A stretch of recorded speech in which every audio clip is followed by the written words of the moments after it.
A pensar más con Rosa María Palacios.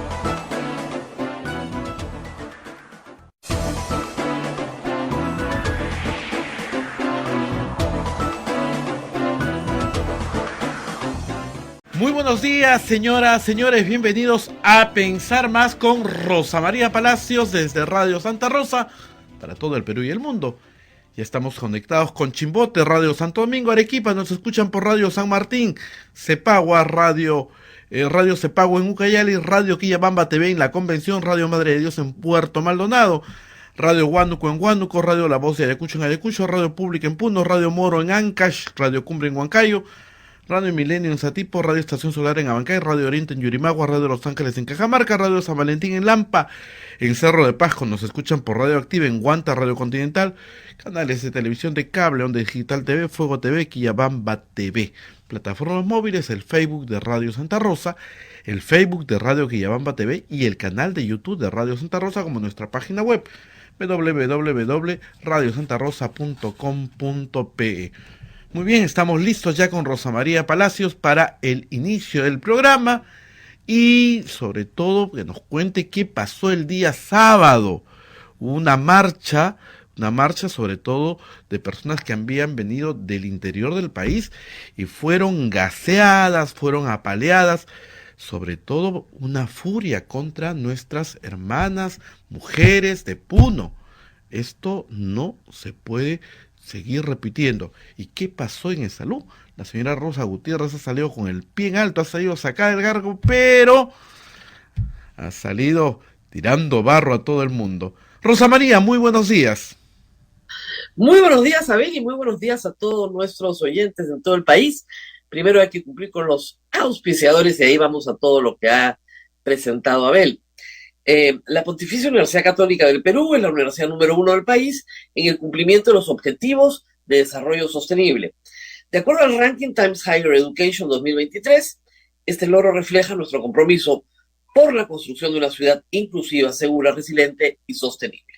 Visítanos en puc.edu.pe. Palestra Editores les invita a la presentación del libro Temas para repensar la Constitución de 1993 a 30 años de su vigencia. Este lunes 24 de julio a las 8 de la noche en el auditorio Jorge Eduardo Eileson de la Feria Internacional del Libro. Será un espacio de análisis de las instituciones contenidas en la Constitución, especialmente en el contexto de crisis política de los últimos años.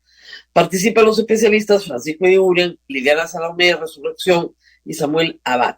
Más información en palestraeditores.com, que también tiene un stand en la feria. Ahora te contaré que ayer fue la Feria del Libro, pero lamentablemente tuve que pasar corriendo, no pude entrar a comprar nada. Espero volver a ir en algún otro momento. Y el CIAC, atención, siguiente mención que tenemos esta mañana, el CIAC está organizando el seminario Teatro y Negociación, a cargo de Mateo Chiarella, Silvio de Ferrari y Aníbal Sierra Alta. Esto es una cosa bien original. Las fechas son 1, 3, 5 y 8 de agosto. Y los temas: manejo de conflictos y dominio de emociones, estrategia de negociación y el método Stalivinsky. Inscripciones al WhatsApp 99605-73212.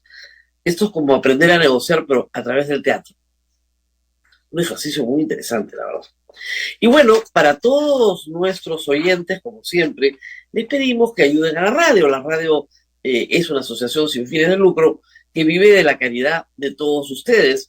Lo que pueden hacer es capturar el QR que aparece en pantalla y hacernos una pequeña donación. Y si usted no tiene billetera electrónica, porque nos escucha desde cualquier lugar del mundo donde hay un peruano, que siempre hay un peruano por todos los lugares del mundo, puede utilizar una tarjeta de crédito y hacer una contribución a través del sistema PayPal. Está muy explicadito en nuestra página web www.radiosantarosa.com.pe.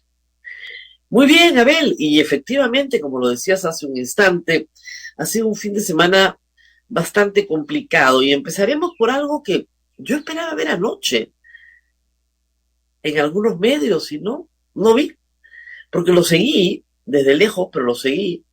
el día sábado. ¿Qué pasó? El día sábado, un grupo pequeño que se había autoconvocado en la Plaza 2 de Mayo salió a protestar. Había convocado el colectivo Raqueico y habían convocado también varias delegaciones puneñas que habían quedado en Lima o que se van a quedar en Lima por más tiempo. Era un grupo pequeño. ¿Qué serían? Por lo que me dicen 300 personas. No era una marcha multitudinaria, era una de las tantas actividades de protestas que se hacen y que se mantienen vigentes durante muchos días en el Perú, como ha sucedido en todos los pueblos del Perú después del día miércoles. Muy bien. Y estas personas caminaban de la Plaza 2 de Mayo a la Plaza San Martín sin molestar a nadie. Cuando llegaron a la Plaza de San Martín, repito, eran pocas personas, ahí tiene, decidieron que podían ocupar la plaza. ¿Por qué? Porque constitucionalmente les corresponde. Rafael López Aliaga, que se cree el propietario de todas las cosas que no son suyas, entre ellas los peajes, ya veremos lo que va a hacer este viernes, porque ha prometido asaltar los peajes, tomarlos. Él sí puede tomar por la fuerza lo que le dé la gana, en un acto francamente comunista, porque desconoce contratos y desconoce laudos arbitrales. Eso sí es comunismo, pero en fin, no reconoce la propiedad privada. El Estado es él y él es el dueño de todas las cosas, bueno, y también es el dueño de la Plaza San Martín. Y la policía gaseó a los presentes por las puras. No les costaba nada permitir que estuvieran en un lugar que es de uso público, no de uso privado. Y cuando las mujeres aymaras llegaron hasta el monumento, las bajaron a palazos.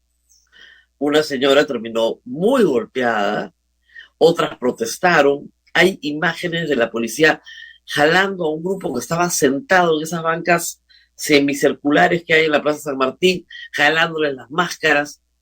¿Por qué llevan máscaras? Porque la policía gasea, pues. Por eso llevan máscaras. Porque la policía gasea. Está prohibido, ojo, en todos los manuales internacionales, gasear indiscriminadamente a la población. Pero eso es lo que hace. Población que está desarmada. Se han burlado de una señora puneña porque decían, no está cargando un hijo, se hace la que carga un hijo, está llevando un muñeco en la espalda. Realmente el nivel de ignorancia cultural que tienen algunos idiotas en las redes sociales a mí me deja pasmada. Las trenzas se adornan, siempre se adornan con unas bolitas de lana, se los voy a explicar ahí. Nadie está simulando un muñeco que lleva a su hijo. Y la giglia se usa para todo. Para todo. A ver que prueben ponerse una giglia a diario y van a ver lo útil que es. No llevas cartera, llevas giglia, ahí llevas todas tus cositas, las metes a la giglia y te las pones a la espalda. Lo que sea. No necesariamente un niño. Luego de estos, por supuesto, siempre comentarios racistas que no faltan en el folclore, pero no, ahí tienen imágenes, ahí están jaloneando a las 3 chicas que estaban sentadas ahí, la jalonean, y ella dice, no me jale, y se va para atrás, y la jalonean. La policía está haciendo lo que está prohibida de hacer. No puede quitar las banderolas, está en su manual, y nadie les exige el cumplimiento de su manual.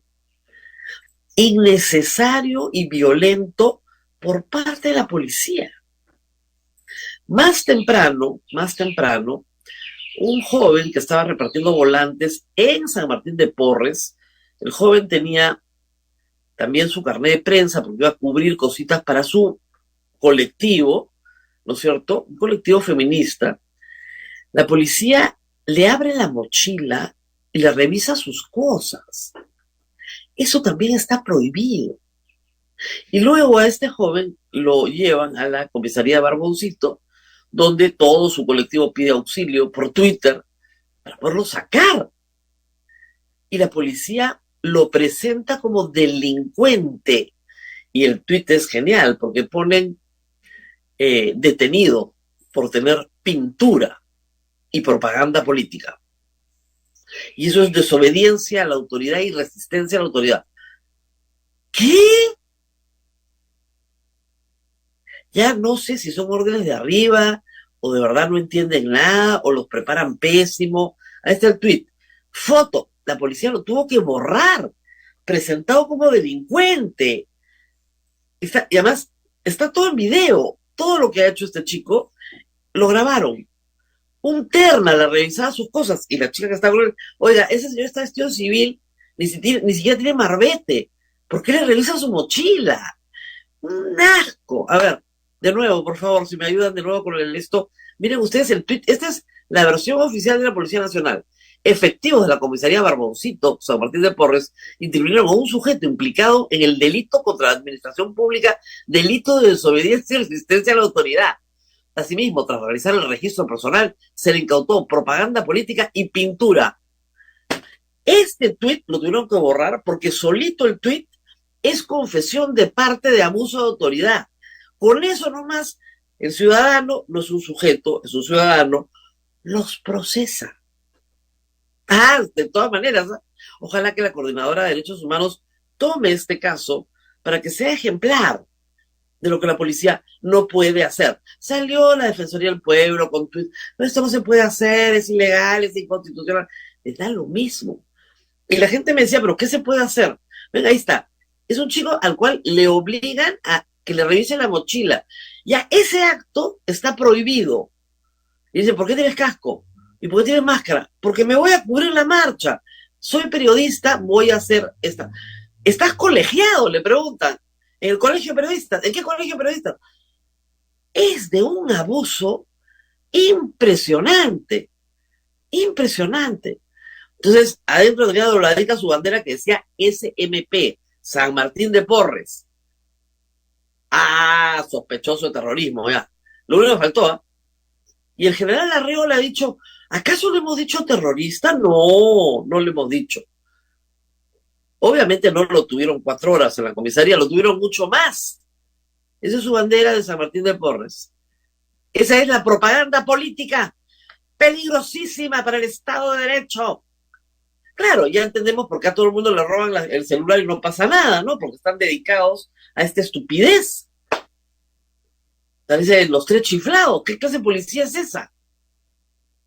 Es una vergüenza. Miren, lo del sábado es una vergüenza. Pero lo más vergonzoso de todo es que ustedes no lo han visto en ninguna parte. En ninguna parte. Era una marcha chiquitita. De verdad, 200, 300 personas a todo meter, era un grupito. Camina de la Plaza 2 de Mayo a la Plaza San Martín. La gasean, la palean. Había un corresponsal de prensa extranjera que no entendía qué estaba pasando, la verdad. Y con este antecedente de esta detención. Mientras tanto, en Puno, un alcalde, el alcalde de Ácora, se arrodilla, él se llama, a ver, ahí lo tenemos, no sé si tienen las imágenes, se arrodilla y le pide perdón a su comunidad y a su pueblo por haberse reunido con Dina Boluarte. Y hay que decir algo, no es necesario que las personas se humillen cuando han hecho algo que no, digamos, es lo que espera su población. Pero lo que le dice a la población es que lo han usado para propaganda de Dina Boluarte y que no se ha reunido a pedirle nada ni a discutir nada técnico, sino a hacer propaganda política para Dina Boluarte. Profundamente arrepentido el alcalde. Pero esta organización, en esa ceremonia, lo que dice es que no van a parar de protestar. Y hay que decir algo. Juliaca tiene 19 fallecidos. Si el gobierno hace rato hubiera empezado por reparar ese daño específico, por lo menos tendrían un ambiente de mucha más paz.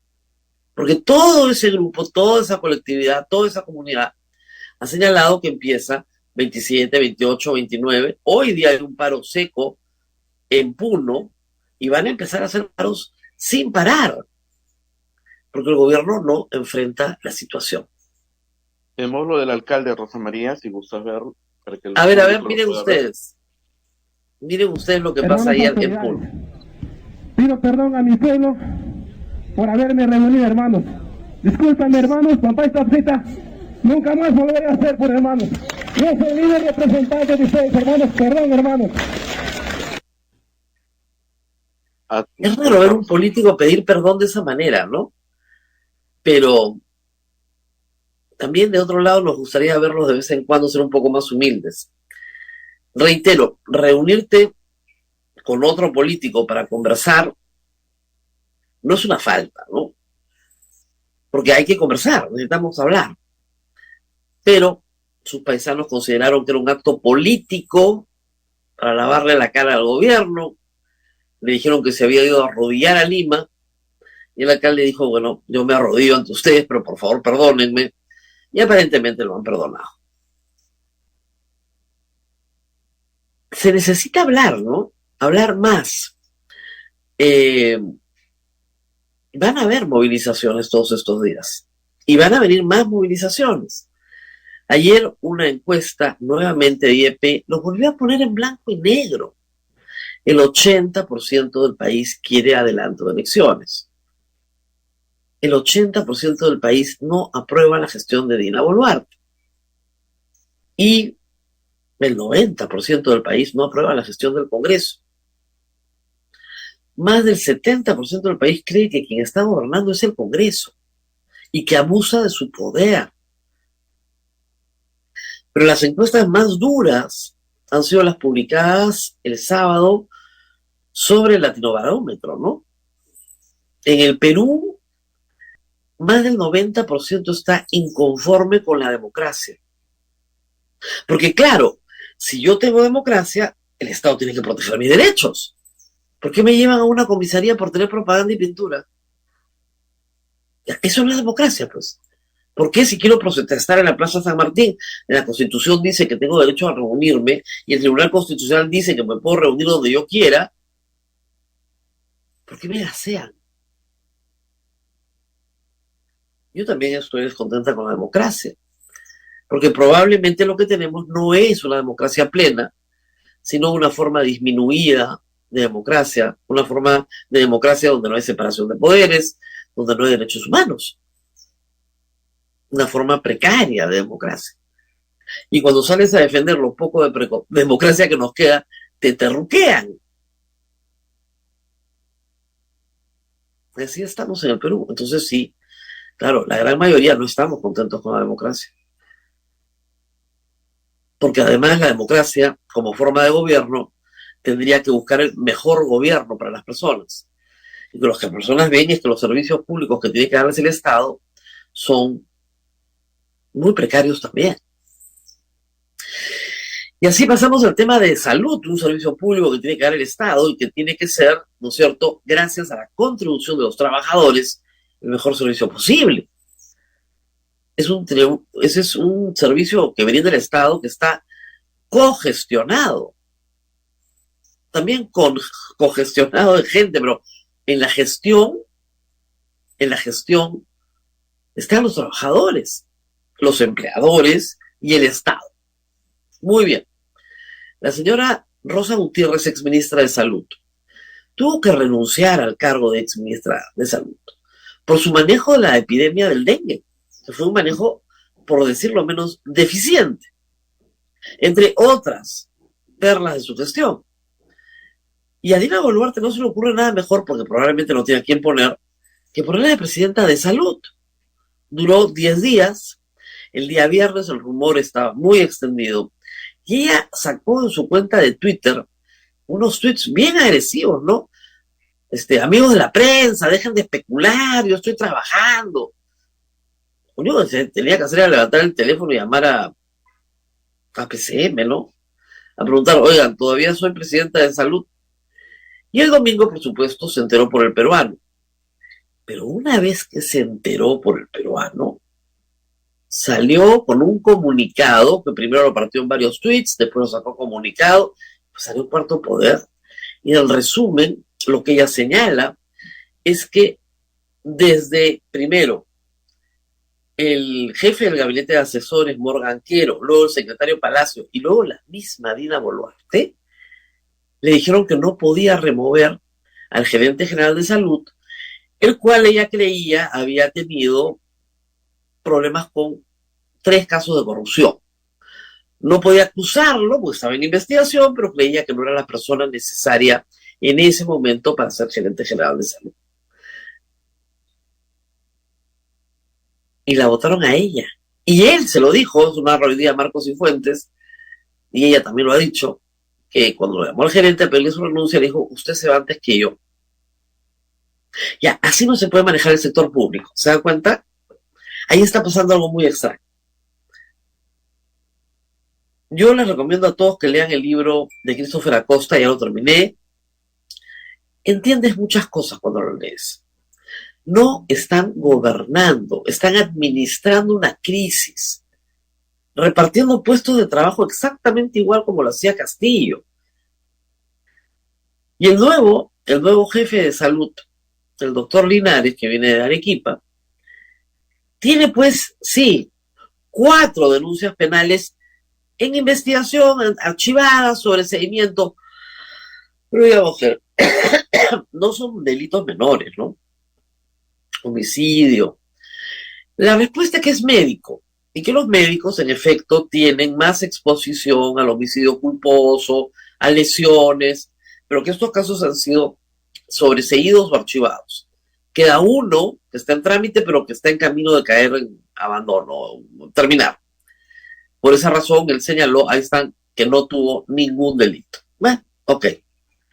El otro problema es que es militante en Perú Libre, pero parece que ni él se acordaba de que se había inscrito, y en Perú Libre sacaron inmediatamente un comunicado diciendo que de ninguna manera van a tolerar que se crea que él es militante de Perú Libre, que fue una inscripción oportunista por campaña y que lo van a expulsar de inmediato, porque los militantes de Perú Libre están prohibidos de cogobernar con Dina Boluarte, pues que es la enemiga, ¿no?, de Perú Libre. Así que así están las cosas. Todo esto no se podía prever. ¿Revisas? Si un periodista puede obtener esa información, cualquiera en la presidencia del Consejo de Ministros o en la presidencia de la República puede sentarse y hacer un análisis de antecedentes. En realidad le toca el trabajo al ministro de Trabajo. Análisis de antecedentes, por favor. Tiene usted 10 horas para hacerlo, perfecto. De lo que puedas obtener rápidamente. Ni eso. Entonces ahí te das cuenta que no hay gobierno. O sea, digamos, que Dina Boluarte no tiene capacidad de gobierno. Si Dina Boluarte llama a una persona y esa persona ya al final, en absoluta rebeldía, lo que le dice es vótame a mí porque yo se lo voy a contar a todo el mundo, y Dina Boluarte llama a personas. Ese es el problema. Un presidente de la República no tendría por qué llamar a nadie a pedir favorcitos en nombramientos de puestos. Hay en el libro de Christopher Acosta también un evento interesante, como, y está corroborado, cuando Dina Boluarte estaba en el gabinete de Pedro Castillo, lo que hubo, su colega era Anaí Durán, y cómo Grica Sayat termina en la oficina de Anaí Durán pidiendo un contrato de seguridad amadrinada por Dina Boluarte. Porque son sus costumbres, porque esa es su relación con el Estado, porque no entienden que eso es tráfico de influencias, no lo entienden, por más que se lo expliques. La presidenta de la República tiene un caso en ese libro de tráfico de influencias claramente documentado. La presidenta de la República tiene otro en esta oportunidad.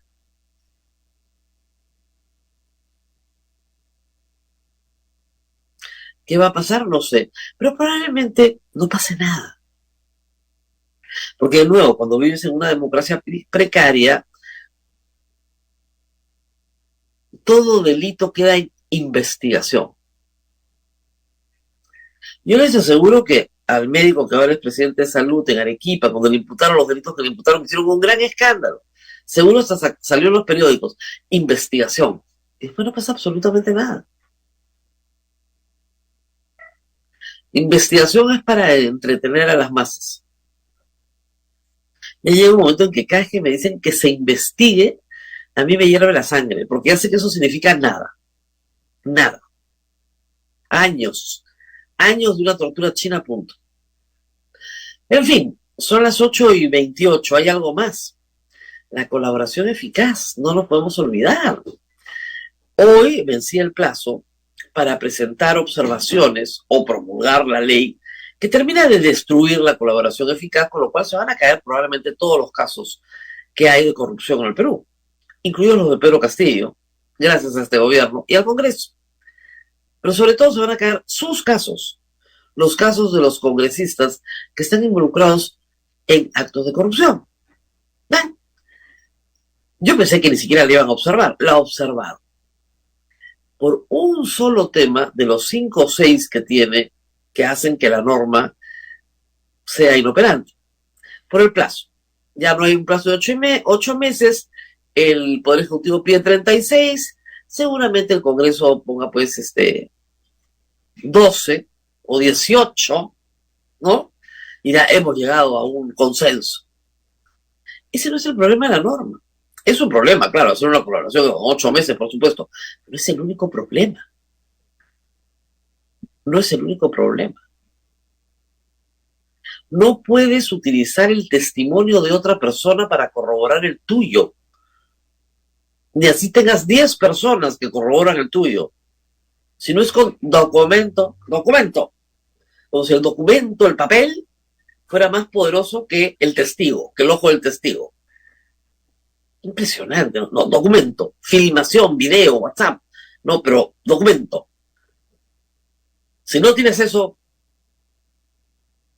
oiga, pero el otro señor dice que me vio ahí. No. Su testimonio no se puede corroborar con el testimonio de otro testigo. Porque los testigos van a coordinar sus testimonios. Chao, colaboración eficaz. Olvídense. Deben estar de fiesta varios, ¿eh? Porque eso es lo que va a pasar. ¿Por qué creen que lo están haciendo en el Congreso? Y además ha dicho Otárola que justamente este aspecto es uno de los que más positivos les parece en las normas de colaboración eficaz. ¿Así? ¿Cómo van a perseguir narcotraficantes ahora? Es lo que yo quisiera saber. ¿Dejan documentos de algo? Los delitos contra la administración pública dejan más huellas, pero el narcotráfico no deja huella alguna. El terrorismo tampoco. El narcotráfico, que es lo que más se investiga con colaboración eficaz, donde más protegido tiene que estar el testigo, ahora tiene que tener grabación de audio y video. Así, para que lo decapite el sicario en la esquina.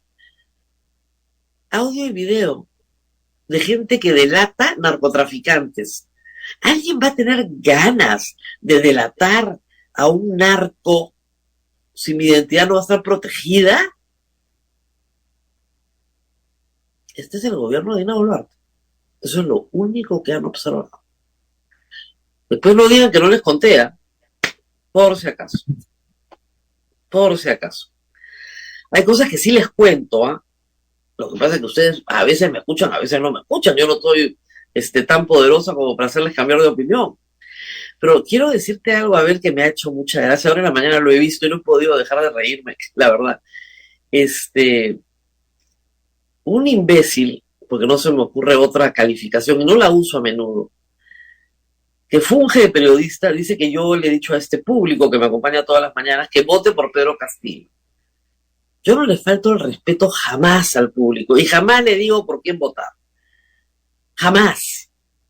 Porque parto de que la audiencia no es idiota, y que mi opinión personal en realidad es irrelevante, porque la verdad es que yo tantas veces he dejado de ir a votar por tener que trabajar, que es irrelevante.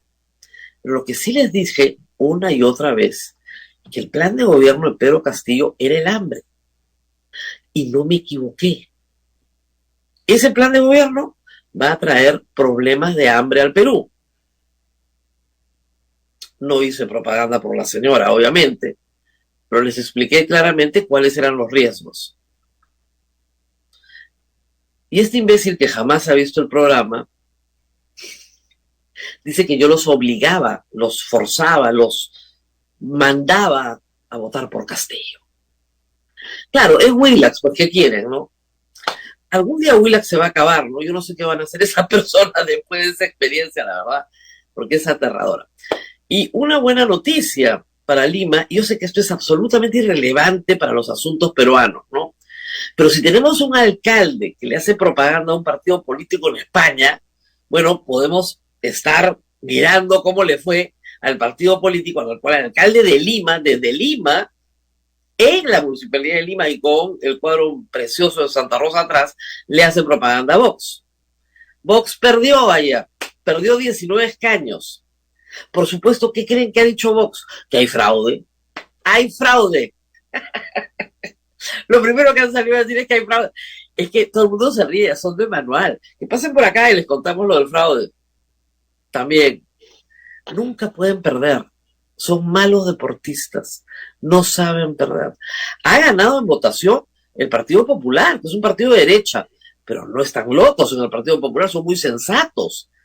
Muy sensatos. Tienen una onda más liberal como la mía, pero no son Vox, ¿no? Han ganado, pero, la segunda fuerza política, que es el PSOE, ha sacado una cantidad de escaños que en alianza con otros grupos más pequeños dentro del Parlamento, probablemente le garantiza a Pedro Sánchez nuevamente el gobierno.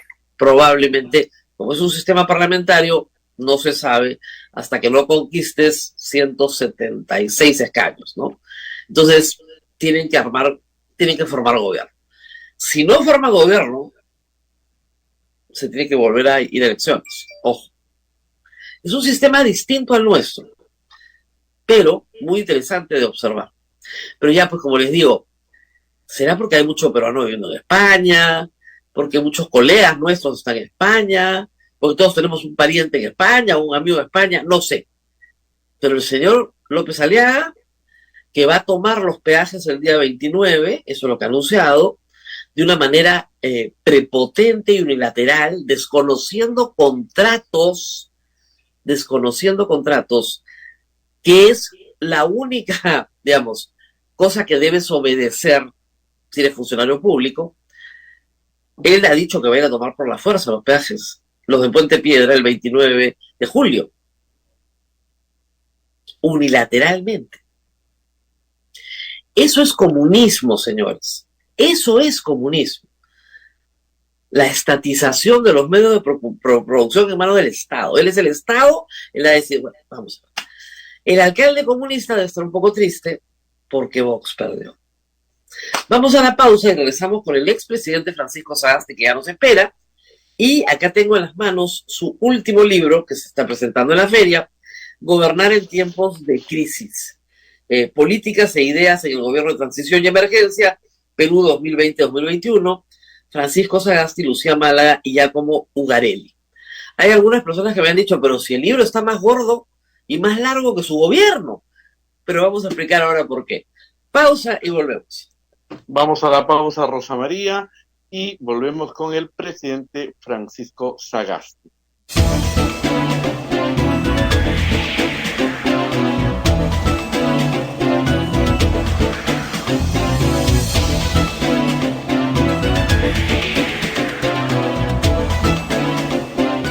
Continuamos con A Pensar Más con Rosa María Palacios, que ya se encuentra con el presidente Francisco Sagasti.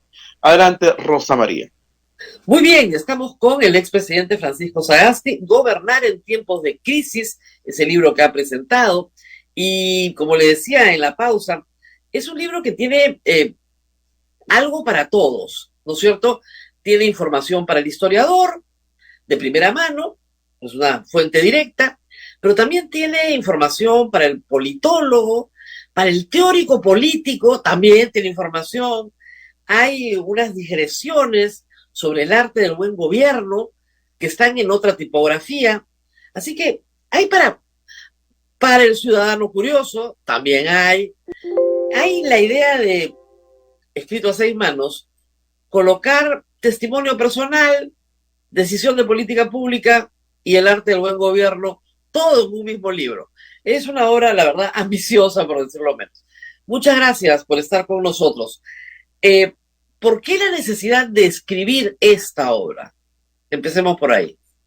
Bueno, en primer lugar, muchas gracias por la invitación a usted, Rosa María. Encantado de estar con usted y con todos los oyentes de su programa.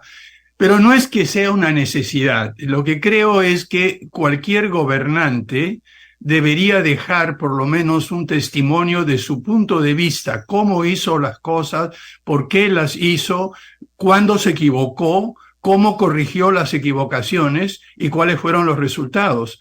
Pero en mi caso y en el caso de mis colegas, nos dimos cuenta que no era simplemente una idea de contar lo que había sucedido, sino de explicar lo que había detrás.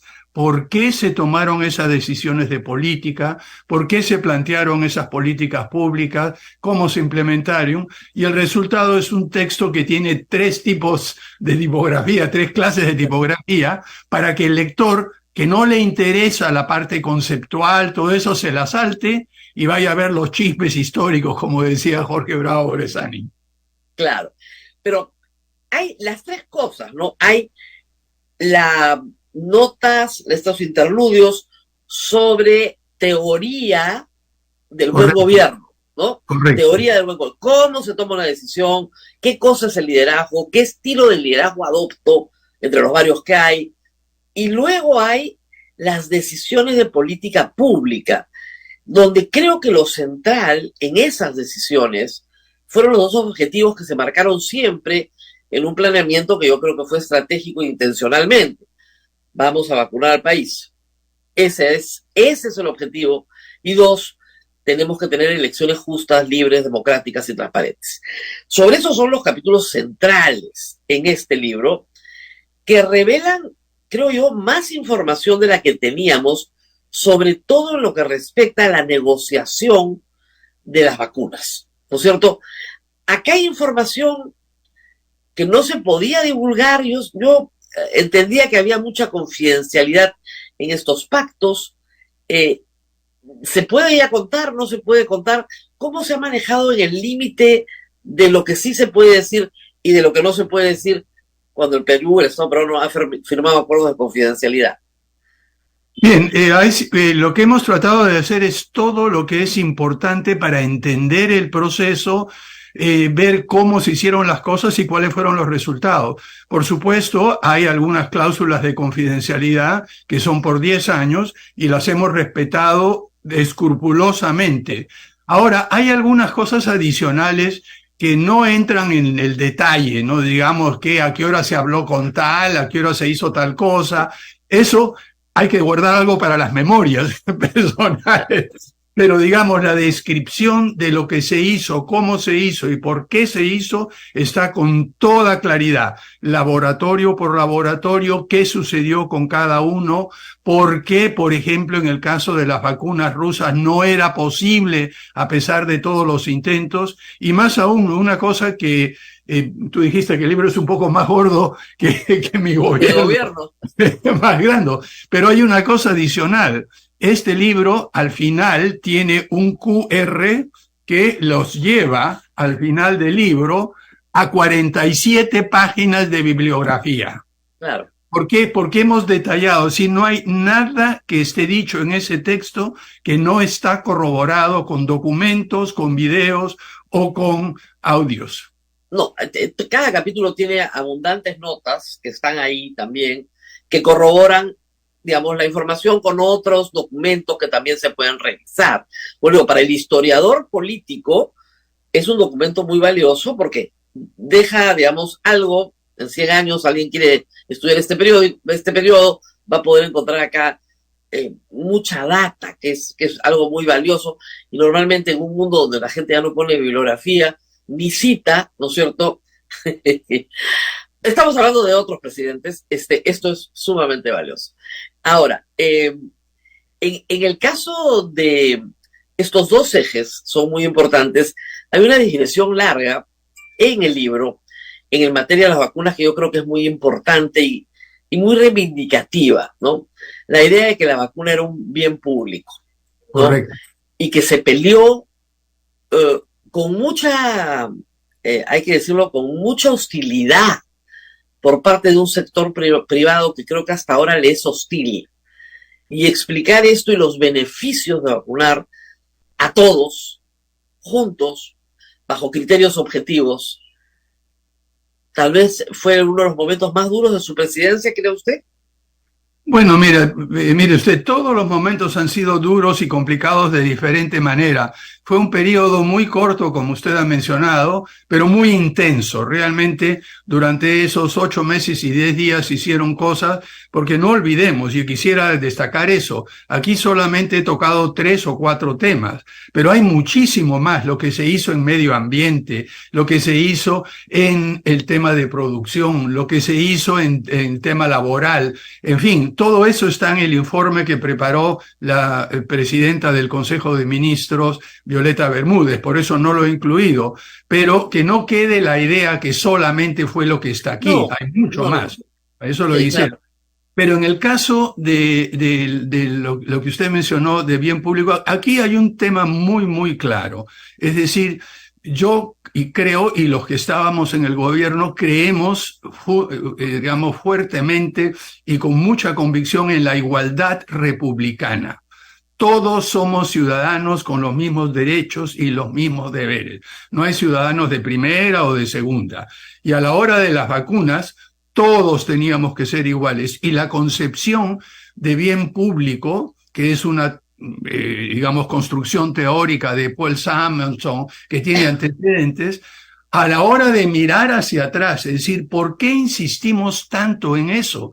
Me di cuenta que lo que había detrás, esta era concepción que compartíamos con varios miembros del equipo de gobierno sobre la necesidad de un bien público disponible para todos, sin exclusión y con prioridades determinadas exclusivamente por la vulnerabilidad y no porque yo tengo plata, porque yo tengo mi empresa, que mi empresa es más importante que la tuya, que mi profesión es más... No, y además hay que decir que esta fue la política en el mundo, o sea, en el planeta entero. Nadie tuvo una política distinta a esta.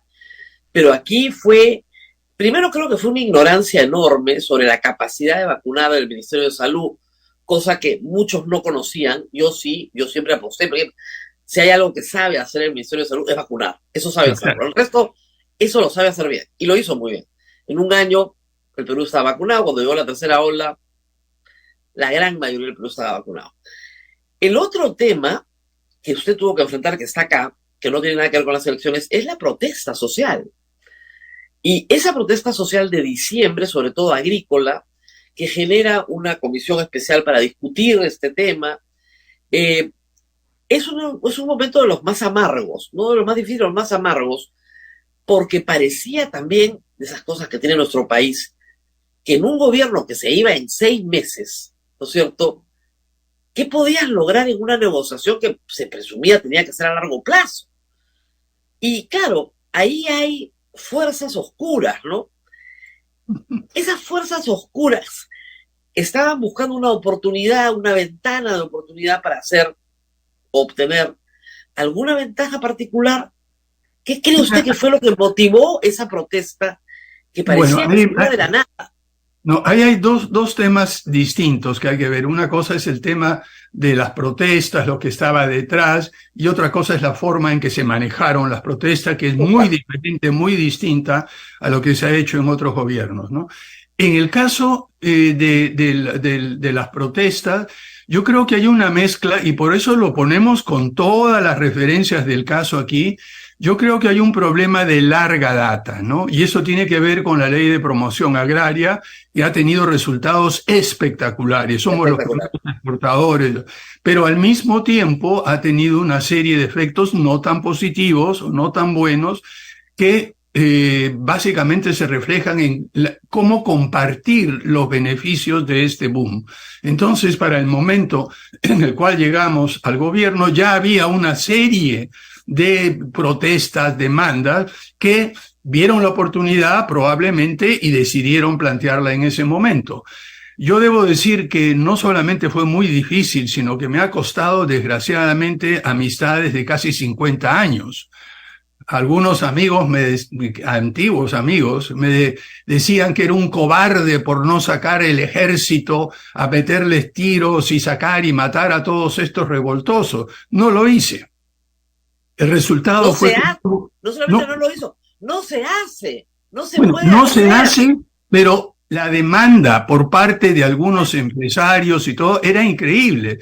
No hubo un solo fallecido por las protestas, excepto una persona que murió porque no se dejó pasar una ambulancia. En Ica no hubo uno solo. Y en el norte hubo 3. Y esos 3 porque los policías involucrados desobedecieron explícitamente órdenes que se habían dado. No, Entonces, además, eso costó. claro.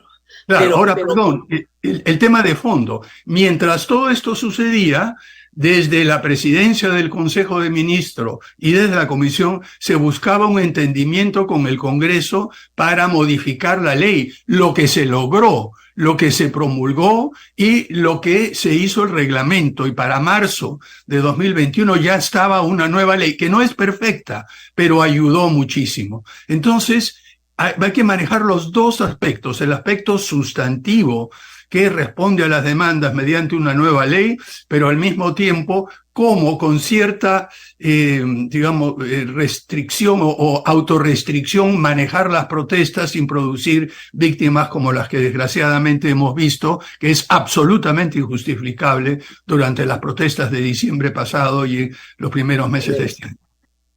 Claro, y usted que ha estado sentado ahí en el poder, no puede decir que esas muertes no tienen relación alguna con la función de ser presidente de la República. ¿Qué es lo que dice Dina Boluarte hoy?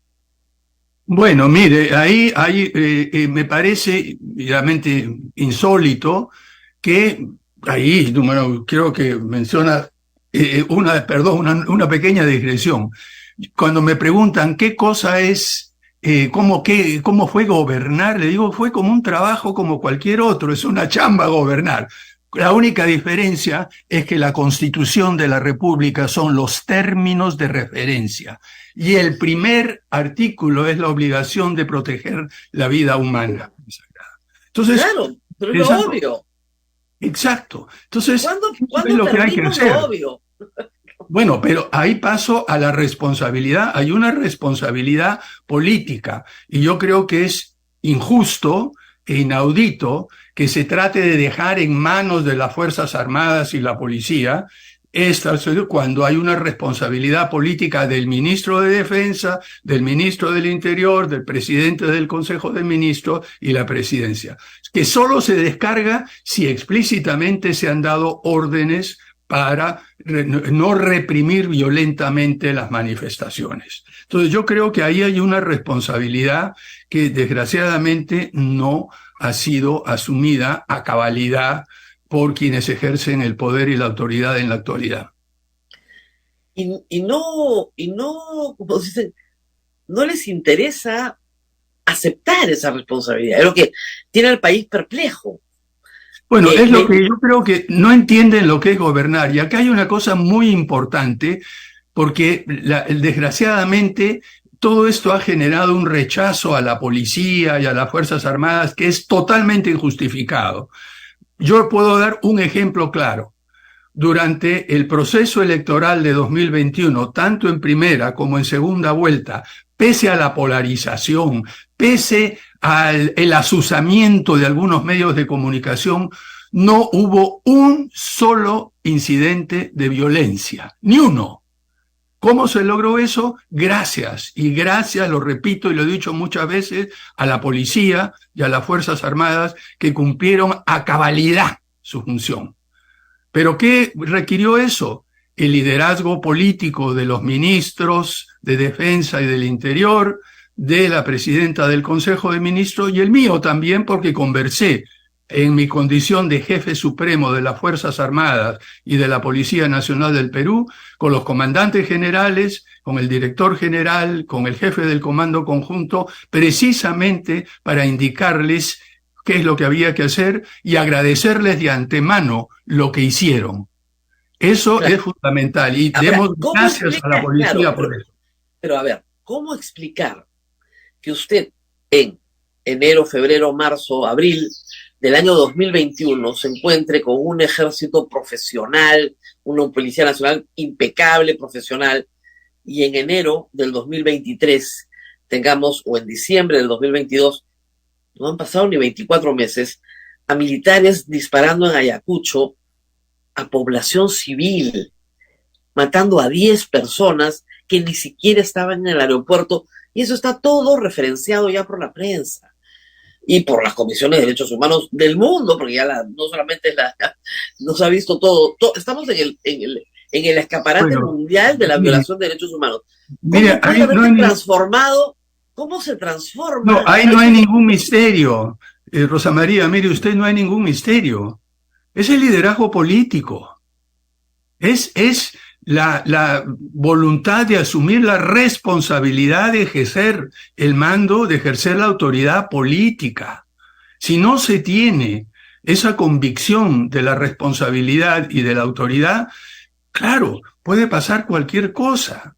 Y las Fuerzas Armadas siguen siendo extremadamente profesionales, han dado un salto. Y yo, mire, nota a pie de página nuevamente, que no está en este libro, pero estará algún día que escriba en mis memorias.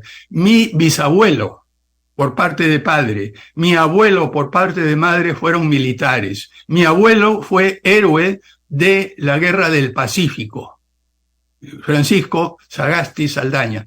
En fin, por el lado de mi madre, mi abuelo peleó en la Primera Guerra Mundial. Yo tengo una concepción muy clara de la importancia del compromiso, de la profesionalidad que tienen los militares y la policía.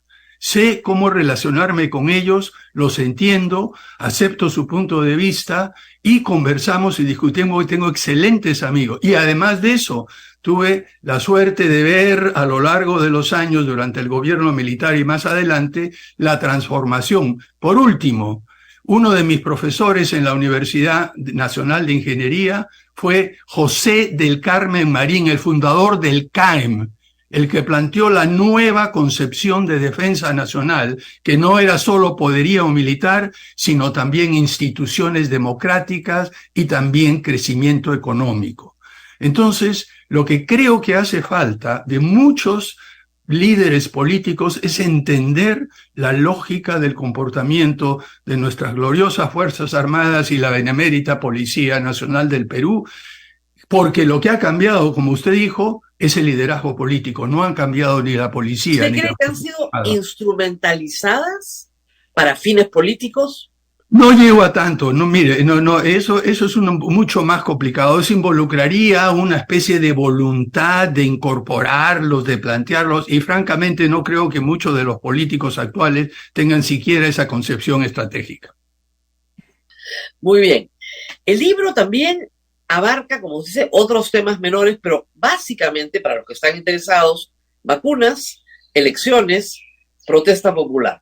Y en elecciones hay un incidente que no deja de ser curioso, el de la corbata morada, ¿no es cierto?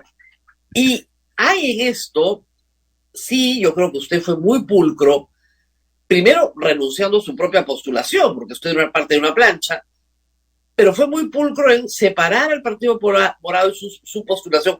Hay algunos que dicen incluso que le hizo daño al Partido Morado el ejercicio de su presidencia en esos meses, porque finalmente los resultados para el Partido Morado fueron muy malos, con las justas salvó la valla.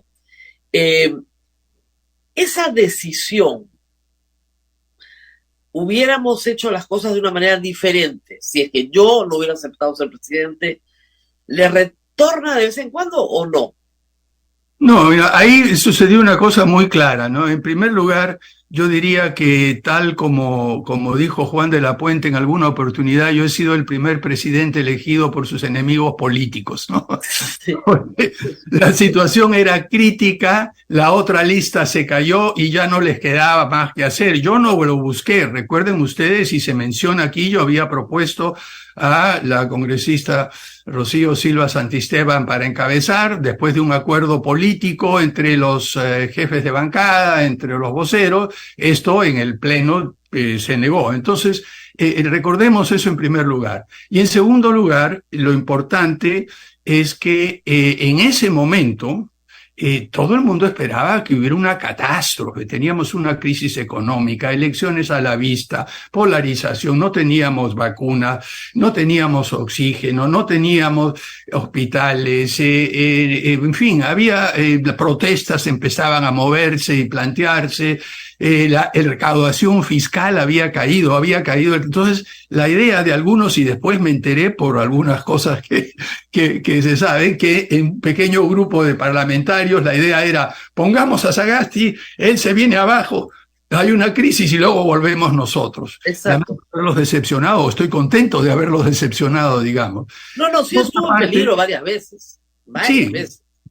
Ahora, lo importante fue que yo he llegado de una manera imprevista, pero no improvisada. No decía, algo ya había pensado. Y en ese sentido, alguno que quisiera ver los antecedentes de coherencia, por lo menos en mi manera de actuar, puede ver el primer libro y los artículos que escribí entre el 85 y el 2015, antes de entrar en la política, los discursos del Bicentenario y por último van a ver una coherencia entre los tres en ese sentido con toda claridad. Y lo que sí, a la hora de poder desempeñarme como lo hice, es que ya tenía cierta preparación, pero además tuve una enorme ventaja y desventaja a la vez. La ventaja y desventaja fue no contar con apoyo político explícito. El presidente de mi partido vino a mi casa el día que iba a juramentar y me dijo, separemos al partido de tu gobierno totalmente, acordamos eso y lo mantuvimos con toda claridad a lo largo de todo el tiempo. El precio fue no tener apoyo, excepto puntual, del Congreso. Claro. Ya, pero no tenía ninguna factura que pagar. Claro. Es decir, eso me dio libertad para en 24 horas armar un gabinete realmente de personas comprometidas. Hay toda una explicación de cómo se arma el gabinete que es muy interesante, porque también da cuenta de ese trabajo académico que viene del mundo académico, es cómo armo un equipo, cómo dirijo un equipo. Exacto. Cómo dirijo equipos, que ese es el otro tema académico, cómo dirijo equipos simultáneos que están compartimentalizados, pero al mismo tiempo tienen que trabajar juntos, ¿no? O sea, Proyecto Manhattan, vean la película Oppenheimer, ahí se explica cómo se hace eso. Es complicado, pero al mismo tiempo están todos trabajando juntos y el que dirige tiene que ver que todos logren el mismo fin, porque si no, no. Por eso hay un capítulo destinado a cómo se ejerce el liderazgo político en tiempos de crisis, y eso no es una cosa que se me haya ocurrido a mí, ni que haya inventado yo, sino que uno va absorbiendo a lo largo del tiempo cosas que vienen desde la familia incluso, ¿no? Sobre el estilo.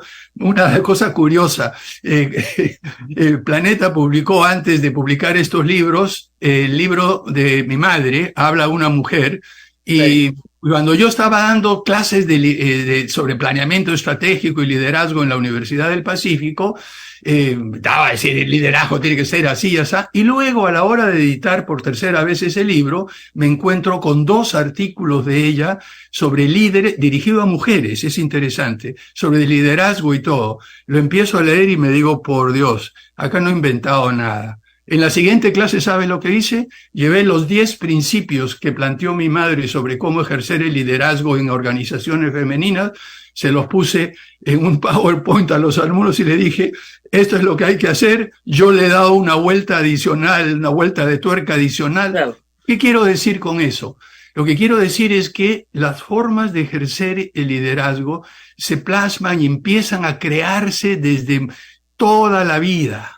De todo, y allí he tenido maestros, amigos, y las fotos que ves detrás mío son de mis mentores, maestros, amigos, que son los que me marcaron en términos de pensar y maneras de ejercer el liderazgo y maneras de gestionar. Entonces, lo que he querido hacer con el libro, como digo, es transmitir todo eso a quien esté interesado en cómo se puede, en tiempos de crisis y todo, por lo menos tener algunos éxitos modestos.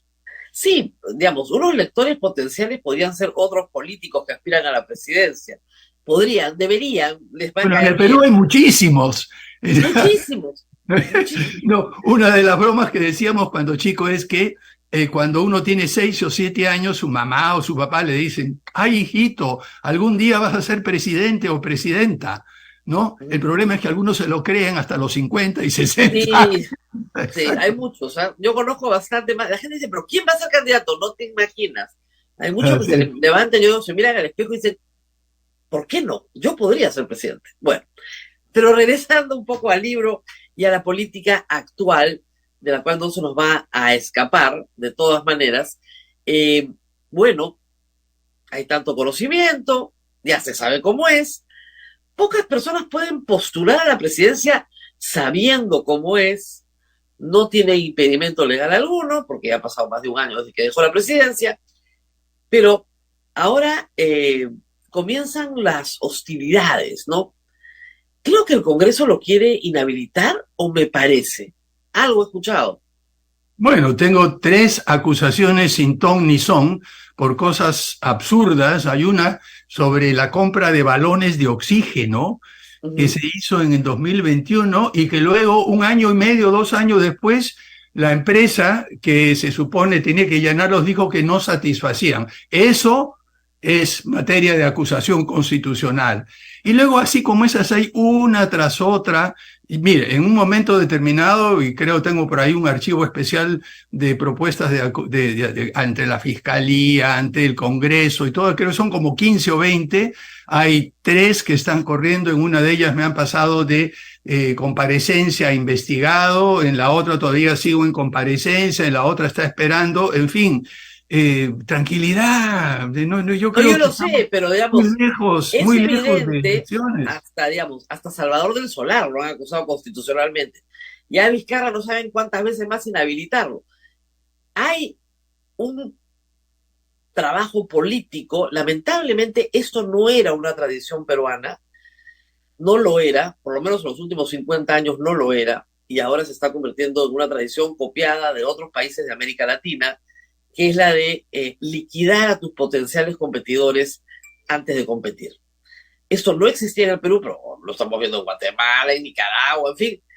En Venezuela. Venezuela, claro, ¿no? Todo lo que no quieren, dicen que no quieren ser, son. Pero en fin, eso yo sé que no lo va a milanar. Usted quiere ser candidato al Partido Morado, supongo. No, ni siquiera he pensado en esos términos. En primer lugar, no sabemos cuándo va a haber elecciones. No sabemos nada. No sabemos nada. Entonces una de las cosas que uno aprende con los años es no anticiparse con decisiones prematuras cuando ni siquiera sabe cómo va a estar. Como decimos acá en el Perú, ¿a qué tanto brinco si el suelo está parejo, no? Entonces yo esas cosas ni siquiera las estoy considerando por el momento. Mi preocupación es otra. Yo acabo de llegar después de 6 meses fuera en el Wilson Center. En el Perú 6 meses es como 10 años.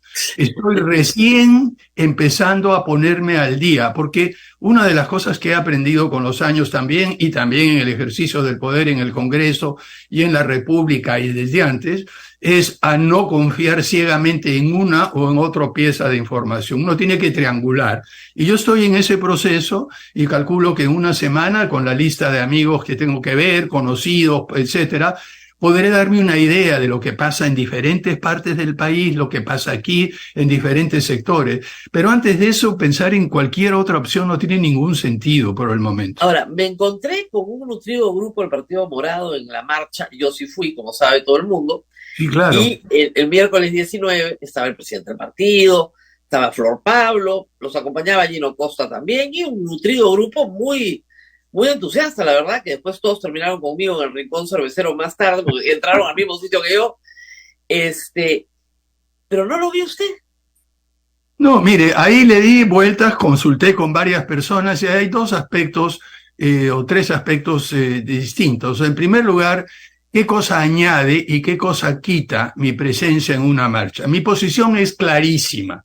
Ya está dicha por todos en programas como este, en la prensa, en todo. O sea que no hay nada que tenga yo que añadir.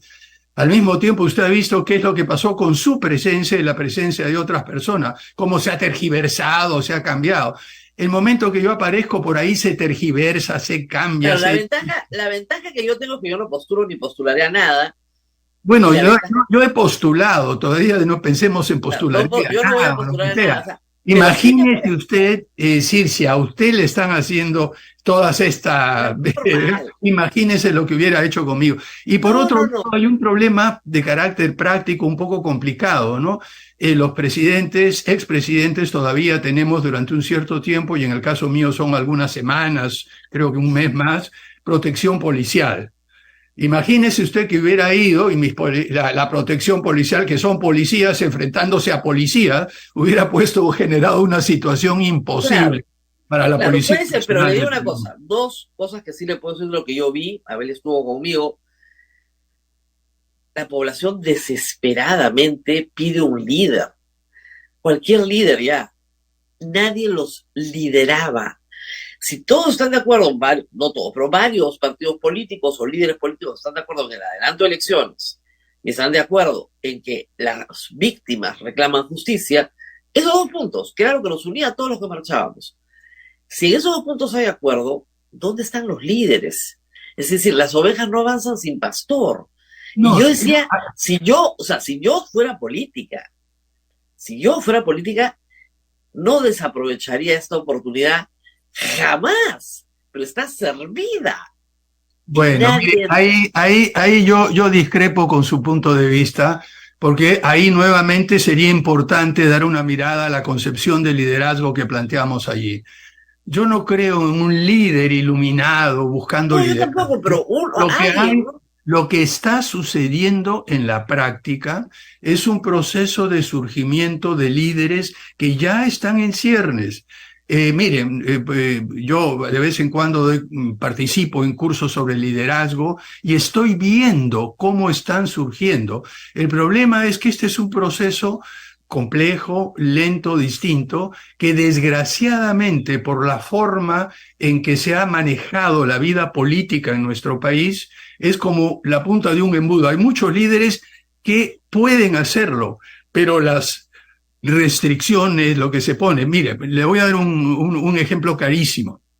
Los ataques que me dan a mí, las descalificaciones que en las redes sociales no están apuntados tanto a mí, están apuntados a disuadir a otras personas que entren en política. Miren lo que le estamos haciendo a Sagasti, le podemos hacer eso a usted y peor todavía, ¿no?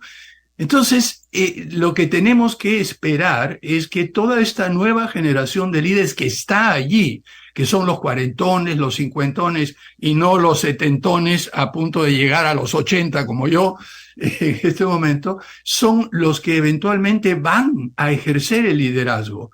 Y este libro y lo que digo y lo que trato de hacer trata de ver cómo inculcar una manera diferente. Lo que ella ha hablado y lo que decía mi querido maestro y amigo Eric Tries, el concepto de liderazgo compartido. Lo que decía mi madre en su libro es que el verdadero líder es aquel que forma a otros líderes que lo hagan mejor. Entonces yo estoy viendo mi tarea en este momento, apoyar y ayudar al surgimiento de nuevos líderes que tengan una concepción más amplia y compartida del ejercicio del liderazgo político. Muy bien, y seguirá, a pesar de las obligaciones académicas, colaborando con el Partido Morado.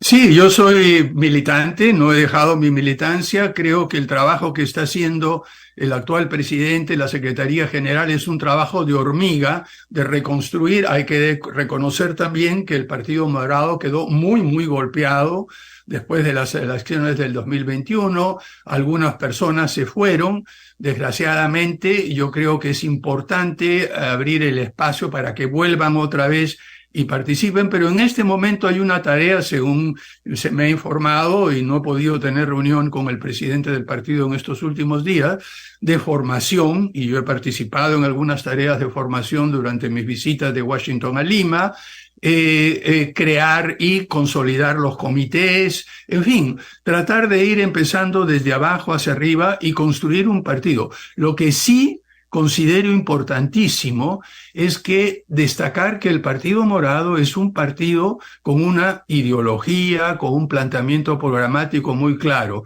Y ahí me encargó el comité político y me encargó el Comité Ejecutivo Nacional coordinar la preparación del ideario, coordinar la preparación del documento El Republicanismo Morado, coordinar la preparación del documento Cómo Gobernar.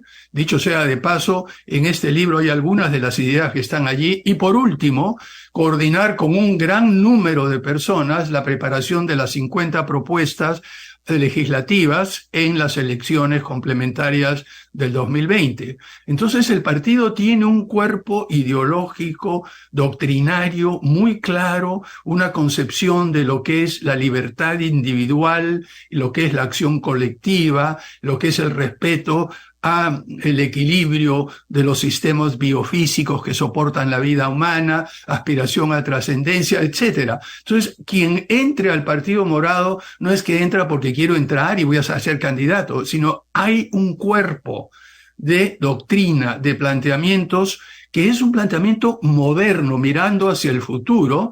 Por supuesto que se nutre de la doctrina social cristiana, de la doctrina de la socialdemocracia, etcétera, pero reinterpretados en el contexto mundial actual y en el contexto peruano específico.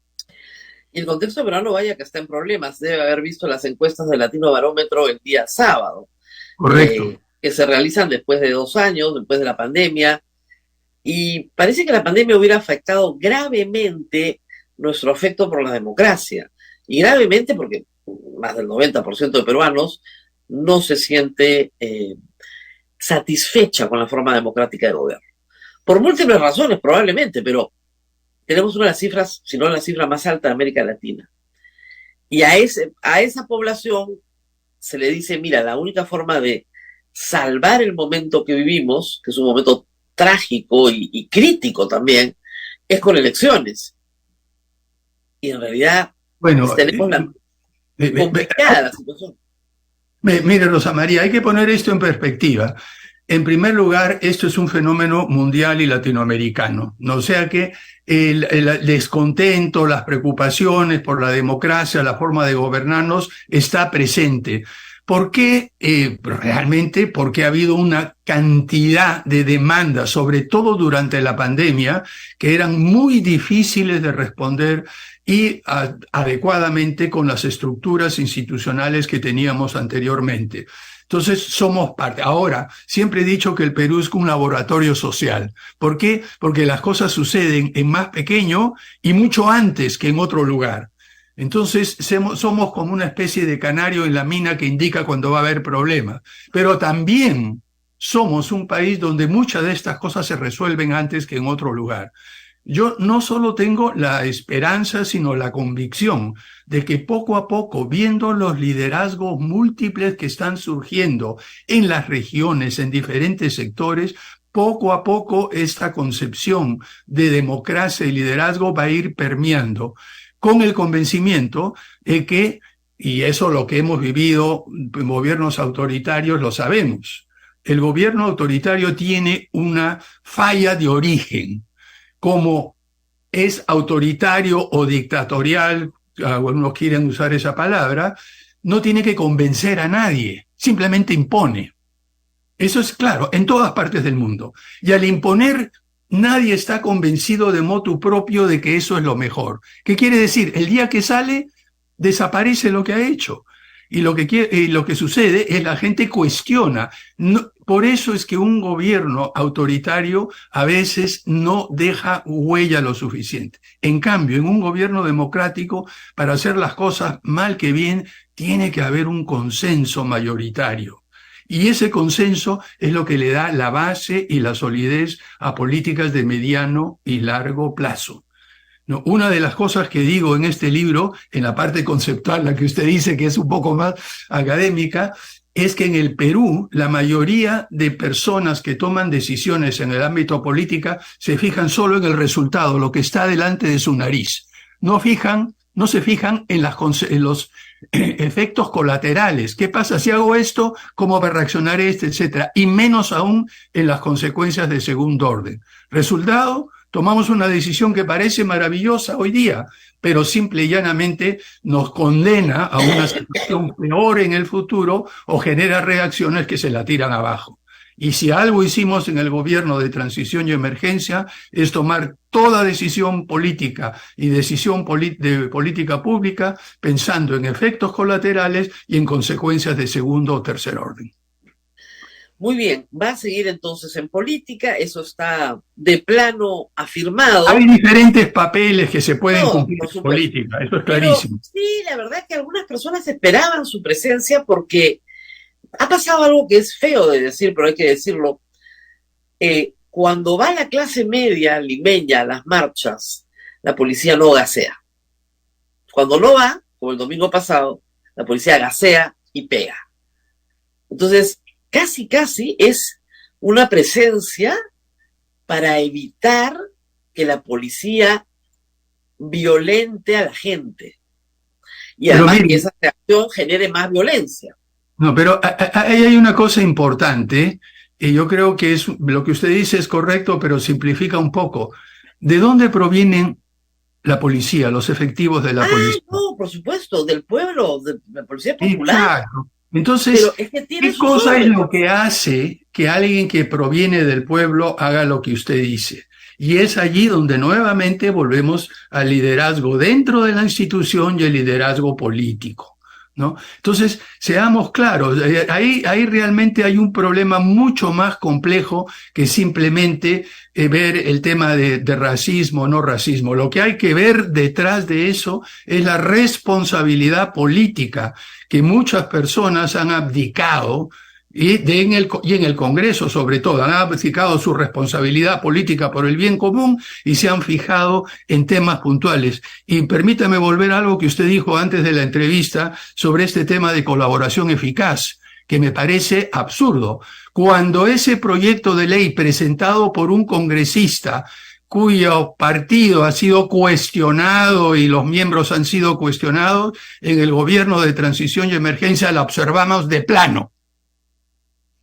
Volvieron a replantearla en este Congreso y ahora vemos lo que usted ha dicho. Parte del odio que me tienen algunos políticos es precisamente porque observamos esa ley de colaboración eficaz durante el gobierno de transición y emergencia que me tocó dirigir y también por muchas otras decisiones que tomamos para poder parar esta arbitrariedad que ahora por parte del Congreso tiene rienda suelta porque se encuentra con un ejecutivo débil, incapaz de resistir los embates antiinstitucionales, antidemocráticos y en búsqueda de beneficios particulares sin ningún disimulo, y un gobierno que es incapaz de responder a eso. Viendo todo lo que ha pasado, porque usted ha estado lejos, pero la SUNEDU prácticamente ya no existe, la separación de poderes hoy es casi un chiste. El Congreso puede destituir a un fiscal supremo por cualquier cosa, por un disparate, destituir a un fiscal supremo o mañana a un vocal supremo de la Corte Suprema, a cualquiera.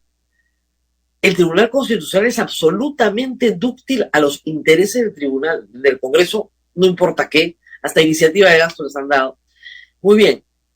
¿Estamos en una democracia o no estamos en una democracia? ¿En qué estamos? Desde el punto de vista formal seguimos en una democracia, nos guste o no nos guste.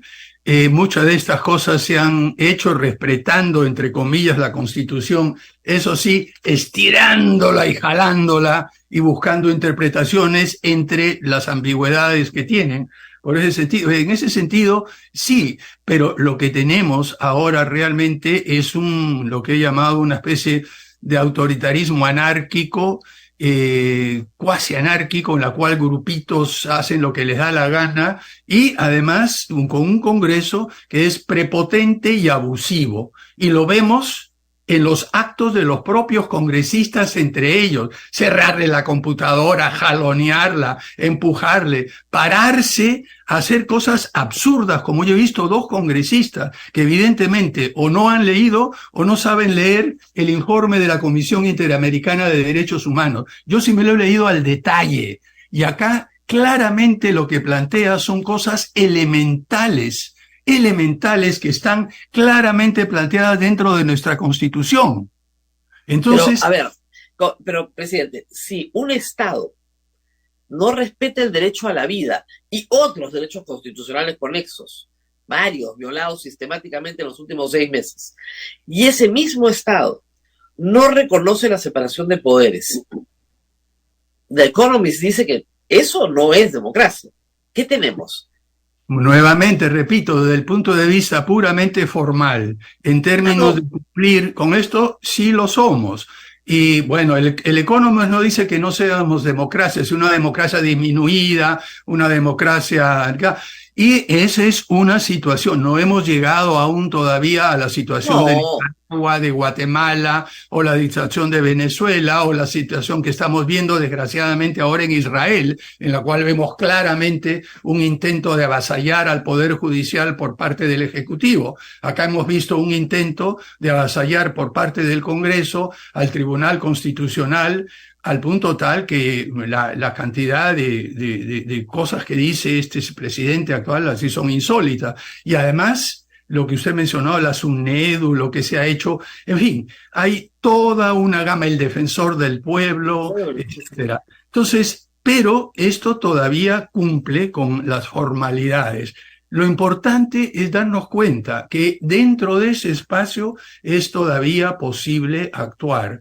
Hay posible salida. El problema que tenemos es que al mismo tiempo que tenemos una especie de autoritarismo anárquico liderado por el Congreso, tenemos una oposición disgregada, fragmentada, que todavía no toma conciencia de su responsabilidad de trabajar en conjunto, y todavía seguimos viendo, aunque con mucho menor intensidad, la idea, hay que unirnos todos, pero detrás mío, ¿no? Y cada uno dice eso y no vamos a ir a ningún lado. Yo creo que es ahora, con el proceso de recoger firmas para adelantar elecciones por esta modificación constitucional que usted aclaró con toda propiedad anteriormente, con ese proceso, más un proceso de diálogo y concertación alrededor de alguna agenda mínima que ya todos conocemos por parte de esa vasta mayoría que en este momento no está sintiéndose representada